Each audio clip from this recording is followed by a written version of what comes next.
Good morning. Now we will discuss about the topic monetarist view of Great Depression. In their 1963 book, A Monetary Study of the United States 1867 to 1960, Milton Friedman and Anna Schwartz laid out their case for a different explanation of the Great Depression. Essentially, the Great Depression in their view was caused by the fall of the money supply. That is, the monetarist explanation was given by American economists Milton Friedman and Anna J. Schwartz. They argued that the Great Depression was caused by the fall of the money supply. അതായത് American എക്കണോമിസ്റ്റുകളായിട്ടുള്ള Milton Friedman അതുപോലെ അന്ന J Schwarz എന്ന് പറയുന്ന രണ്ട് വ്യക്തികളാണ് great ഡിപ്രഷനെ കുറിച്ചുള്ള മോണിറ്ററിസ്റ്റ് explanation നൽകിയത്. അവർ argue ചെയ്തത് എന്താണ്? ഗ്രേറ്റ് ഡിപ്രഷൻ ഉണ്ടാകാനുള്ള റീസൺ എന്ന് പറയുന്നത് fall of the money supply fall ചെയ്തുകൊണ്ടാണ് ഗ്രേറ്റ് ഡിപ്രഷൻ ഉണ്ടായി എന്നാണ് മോണിറ്ററിസ്റ്റുകൾ ആർഗ്യൂ ചെയ്യുന്നത്. Then Friedman and Schwartz write from the cyclical peak in August 1929 to a cyclical trough in March 1933, the stock of money fell by over a third. The result was what Friedman and Schwartz called the Great Contraction, a period of falling income, prices and employment caused by the choking effect of a restricted money supply. അതായത് 1929 1933 ഇടയിൽ US എക്കോണമിയിലെ total stock of money മൂന്നിലൊന്നായിട്ട്, അതായത് പ്രതിവർഷം 10% കുറഞ്ഞു. ഈ ഒരു ടൈമിൽ തന്നെയായിരുന്നു ബാങ്ക് ഡെപ്പോസിറ്റ്സ് 42% കൂടുതൽ കുറഞ്ഞത്. ആയതിനാൽ ഈ ഒരു പീരിയഡിനെ മോണിറ്ററിസ്റ്റുകൾ ഗ്രേറ്റ് കോൺട്രാക്ഷൻ എന്നാണ് വിളിച്ചത്. That is a period of falling income, prices and employment. Friedman and Schwartz argued that people wanted to hold more money than the Federal Reserve was supplying. As a result, people hoarded money to buy money by consuming less. This caused the contraction in employment and production since prices were not flexible enough to immediately fall. The Federal Reserve's failures was in not realizing what was happening and not taking corrective actions. That is, as the supply of money declined, the deflation was the inevitable results, with all its consequences of hoarding, belt tightening and negative incentives to invest and produce. അതായത് ഒരു എക്കോണമിയിൽ മണി supply fall ചെയ്യുമ്പോൾ അത് ഡീഫ്ലേഷന് കാരണമാകും. അതിലുള്ള പ്രധാനപ്പെട്ട reasons എന്ന് പറയുന്നത് hoarding, അതുപോലെ belt tightening and negative incentives to invest and produce. ഇതൊക്കെ കാരണം മണി സപ്ലൈ കുറയുമ്പോൾ എന്ത് ചെയ്യാണ്? എക്കോണമിയിൽ ഡീഫ്ലേഷൻ ഉണ്ടാകുന്നു. ദെൻ എംപ്ലോയ്മെൻറ്റ്, പ്രൊഡക്ഷൻ ഇവയെല്ലാം കുറയും. അതുപോലെ ആ ഒരു എക്കോണമിയിലെ പ്രൈസ് എന്തായിരിക്കില്ല? ഫ്ലെക്സിബിൾ ആയിരിക്കില്ല.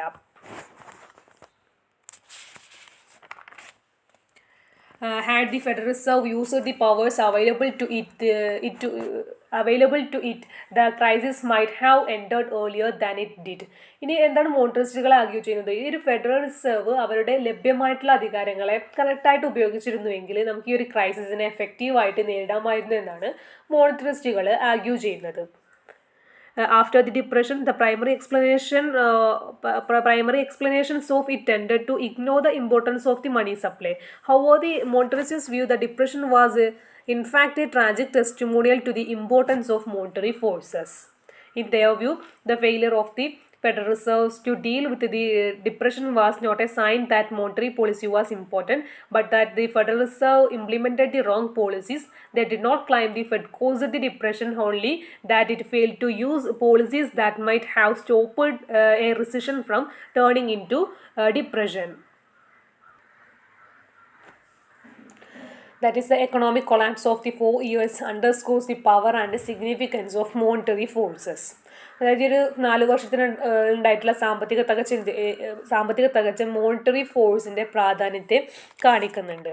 Then, by not lowering interest rates, by not increasing the monetary base, by not injecting liquidity into the banking system to prevent it from crumbling, the Federal Reserve passively watched the transformation of a normal recession into the Great Depression. അതായത് എക്കോണമിയിലെ novel recession അതൊരു great ഡിപ്രഷനായിട്ട് move ചെയ്യുന്നതിനെ എന്ത് ചെയ്ത് federal reserves പാസീവായിട്ട് നോക്കിക്കാണുക മാത്രമാണ് ചെയ്തത്. അവരെന്ത് ചെയ്തില്ല? ഒരു അഗ്രസീവായിട്ടുള്ളൊരു ആക്ഷൻസും എടുത്തില്ല. അതായത് ഇൻട്രസ്റ്റ് റേറ്റ് കുറയ്ക്കുകയോ അതല്ലെങ്കിൽ മോണിറ്ററി ബേസ് ഇൻക്രീസ് ചെയ്യുകയോ അതോ അല്ലെങ്കിൽ ബാങ്കിങ് സിസ്റ്റത്തിൽ ലിക്വിഡിറ്റി ഇഞ്ചെക്ട് ചെയ്യുകയോ ഒന്നും ചെയ്യാതെ ഈ ഒരു അഗ്രസീവായിട്ടുള്ളൊരു ആക്ഷൻസും എടുക്കാതെ ഫെഡറൽ റിസർവ് പാസീവായിട്ട് നോർമൽ റിസഷനിൽ നിന്ന് എക്കോണമി ഗ്രേറ്റ് ഡിപ്രഷനായിട്ട് മൂവ് ചെയ്തതിനെ നോക്കിക്കാണുക മാത്രമാണ് ചെയ്തത്. Friedman and Schwartz argued that the downward turn in the economy starting with the stock market crash. അതായത് സ്റ്റോക്ക് മാർക്കറ്റ് ക്രാഷോട് കൂടിയാണ് എക്കോണമിയിൽ ഈ ഒരു ഡൗൺവേർഡ് ടേൺ സ്റ്റാർട്ട് ചെയ്തതെന്നാണ് ഫ്രീഡ്മാനും ഷുവർട്സും ആർഗ്യൂ ചെയ്യുന്നത്. And would merely have been an ordinary decision if the Federal Reserve had taken aggressive action. അതായത് ഫെഡറൽ റിസർവ് അഗ്രസീവായിട്ടുള്ള ഒരു ആക്ഷൻ എടുത്തിരുന്നുവെങ്കിൽ എക്കോണമി റിസീഷനിൽ തന്നെ ഒതുങ്ങുമായിരുന്നു, ഒരിക്കലും എന്ത് ചെയ്യില്ലായിരുന്നു, ഗ്രേറ്റ് ഡിപ്രഷനിലേക്ക് മൂവ് ചെയ്യുമായിരുന്നില്ല എന്നാണ് ഫ്രീഡ്മാനും ആന്ന ഷുവർട്സും ആർഗ്യൂ ചെയ്യുന്നത്. Before the Great Depression, the US economy had already experienced a number of depressions. These depressions were often set off by banking crisis, the most significant occurring in 1873, 1893, and 1901 and 1907. അതായത് എന്താ ചെയ്തത്, great ഡിപ്രഷന് മുമ്പ് US എക്കോണമിയിൽ എന്താ ചെയ്തിട്ട് നിരവധി ഡിപ്രഷൻസുകളൊക്കെ ഉണ്ടായിട്ടുണ്ട്. അതിനുള്ള reason എന്ന് പറഞ്ഞത് banking ക്രൈസിസുകളായിരുന്നു. Before 1913 establishment of the Federal Reserve, the banking system had dealt with this crisis by suspending the convertibility of deposits into currency. Starting in 1893, there were a growing effort by financial institutions and businessmen to intervene during the crisis, providing liquidity to banks that were suffering runs. അതായത് great ഡിപ്രഷന് മുമ്പ് US എക്കോണമിയിൽ നിരവധി ഡിപ്രഷൻസുകളൊക്കെ ഉണ്ടായിട്ടുണ്ട്. അതിനുള്ള reasons എന്ന് പറയുന്നത് banking ക്രൈസിസുകളായിരുന്നു. അപ്പോൾ 1913 federal reserve സ്ഥാപിക്കുന്നതിന് മുമ്പ് ഇത്തരത്തിലുള്ള ബാങ്കിങ് ക്രൈസിസിനെ ഡീൽ ചെയ്തിരുന്നത് ഡെപ്പോസിറ്റ്സുകളെ കറൻസി ആയിട്ട് കൺവേർട്ട് ചെയ്യുന്നതിനെ താൽക്കാലികമായിട്ട് സസ്പെൻഡ് ചെയ്തുകൊണ്ടായിരുന്നു.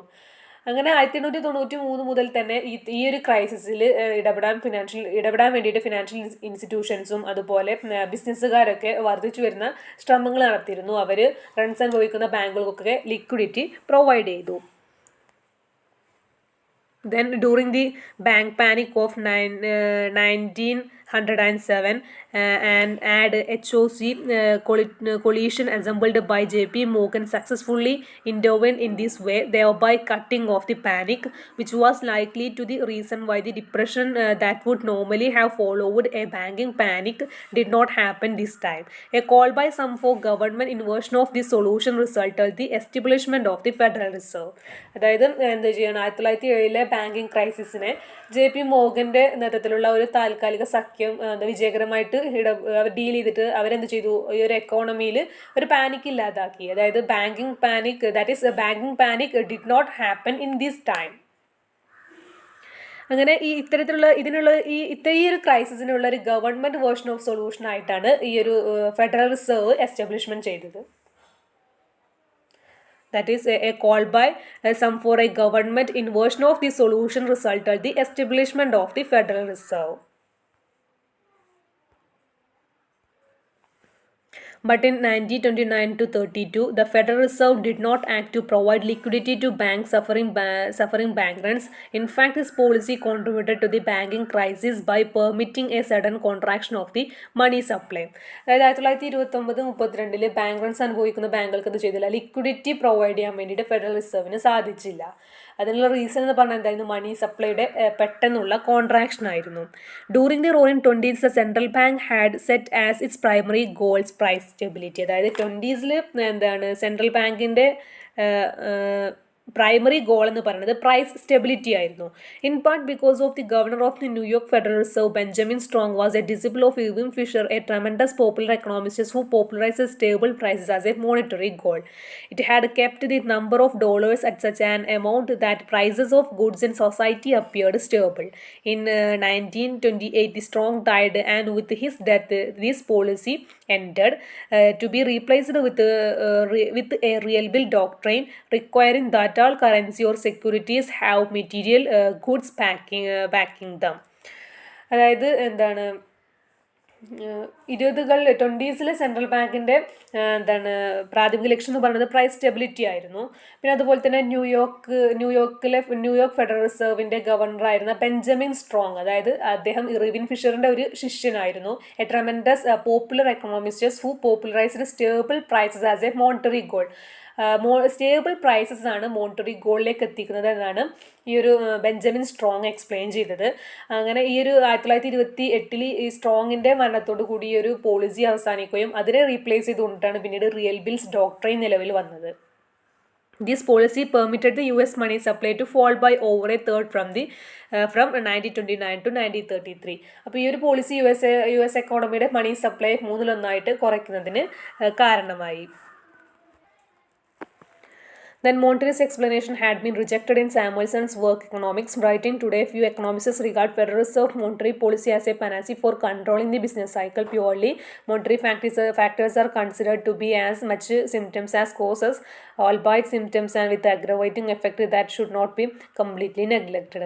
അതായത് മോണിറ്ററിസ്റ്റ് എക്സ്പ്ലനേഷൻസിനെ സാമുവൽസൺസിൻ്റെ വർക്ക് റിജക്റ്റ് ചെയ്യുകയാണ് ചെയ്തത്. അതായത് writing today few economists regard Federal Reserve monetary policy as a panacea for controlling the business cycle.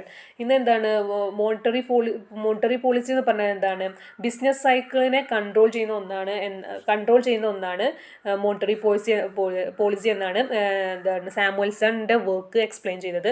അദ്ദേഹം എന്ത് ചെയ്തിട്ടുണ്ട്, മോണിറ്ററിസ്റ്റ് എക്സ്പ്ലനേഷൻസിനെ റിജക്റ്റ് ചെയ്തു. അതായത് മോണിറ്ററി പോളിസി ബിസിനസ് സൈക്കിളിനെ കൺട്രോൾ ചെയ്യാൻ വേണ്ടിയിട്ടാണ് ഉപയോഗിക്കുന്നത് എന്നാണ് അദ്ദേഹം എക്സ്പ്ലെയിൻ ചെയ്തത്.